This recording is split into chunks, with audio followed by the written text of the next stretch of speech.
Salam dalam kasih Tuhan Yesus. Sukacita senantiasa kita alami di kehidupan ini karena Tuhan senantiasa mengasihi kita, bahkan mendandani kita dengan segala yang baik, sehingga kita boleh menjalani hari ke hari dalam kasih dan pemeliharaan Tuhan. Kita jumpa lagi melalui renungan harian Toraya Kamis 29 Agustus 2024. Firman Tuhan menyapa dari Yakobus 1 ayat 1 sampai 8. Salam dari Yakobus, hamba Allah dan Tuhan Yesus Kristus, kepada ke-12 suku di perantauan. Saudara-saudaraku, anggaplah sebagai suatu kebahagiaan apabila kamu jatuh ke dalam berbagai-bagai pencobaan, sebab kamu tahu bahwa ujian terhadap imanmu itu menghasilkan ketekunan.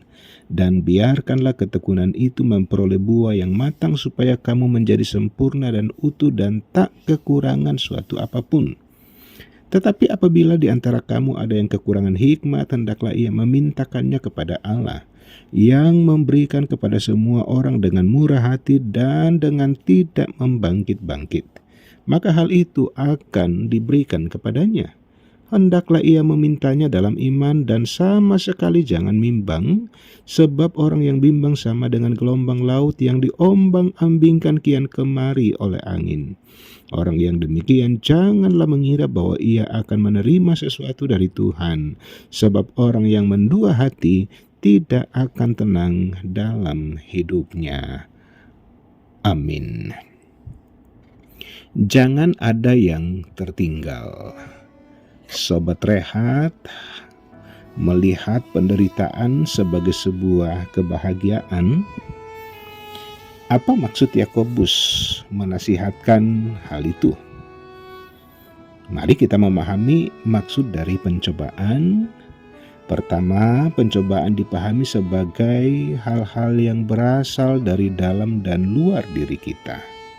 Artinya hal itu berkaitan dengan dosa. Kedua, karena Yakobus melihat manfaat pencobaan-pencobaan, kita dapat menyimpulkan bahwa ada banyak hal tak terduga yang menguji setiap umat Allah, baik secara individu maupun sebagai sebuah komunitas. Bahkan lebih jauh, Yakobus melihat bahwa bukannya kita menerima begitu saja pencobaan, melainkan tentang cara menghadapinya.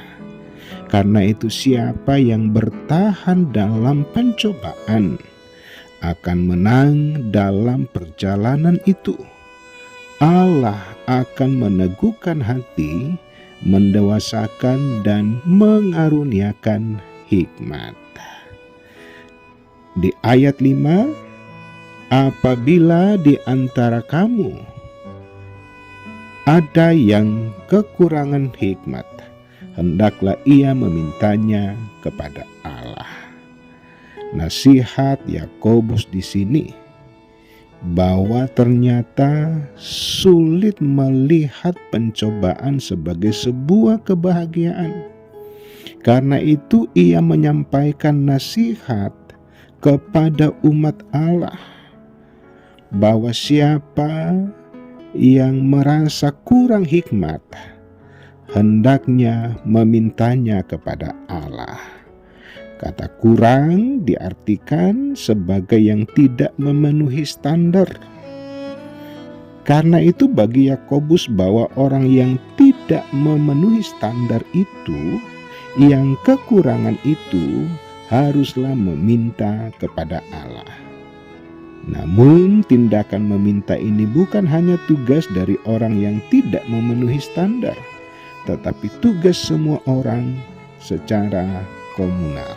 Sobat Rehat, Yakobus menandaskan bahwa orang Kristen harus menanggung beban sebagai saudara. Orang Kristen harus menghadapi pencobaan bersama-sama. Bahwa kepedulian kepada sesama orang Kristen agar tidak ada yang tertinggal, tidak ada yang kurang hikmat, dan tidak ada yang tidak memenuhi standar. Demikian firman Tuhan. Amin. Mari berdoa. Bapa di sorga, terpujilah namamu di hari ini. Syukur atas firman Tuhan yang menuntun kami bahwa dalam menjalani kehidupan pengasihan Allah, kami senantiasa diperhadapkan pada pelbagai pencobaan demi pencobaan. Dan terkadang kami lemah karena realita pencobaan yang ada. Sekalipun firman Tuhan katakan, berbahagialah orang yang ada di dalam pencobaan. Tetapi sebagai umat Tuhan, untuk senantiasa bisa berjalan dan bertahan menjalani kehidupan ini, tentunya setiap anak-anak Tuhan membutuhkan kekuatan, membutuhkan hikmat dari Allah. Biarlah hikmat Tuhan memampukan kami untuk tetap setia di dalam silih bergantinya realita kehidupan yang kami hadapi.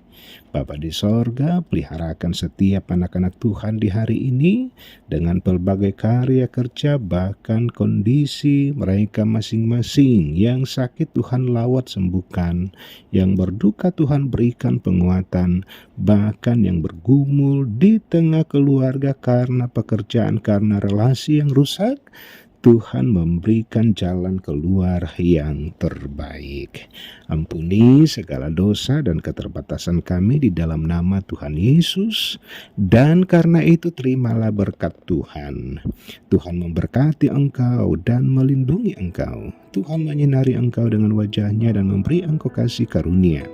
Tuhan menghadapkan wajahnya kepadamu dan memberi engkau damai sejahtera. Amin. Demikian sapaan firman Tuhan. Maju terus di dalam Tuhan. Tuhan Yesus memberkati.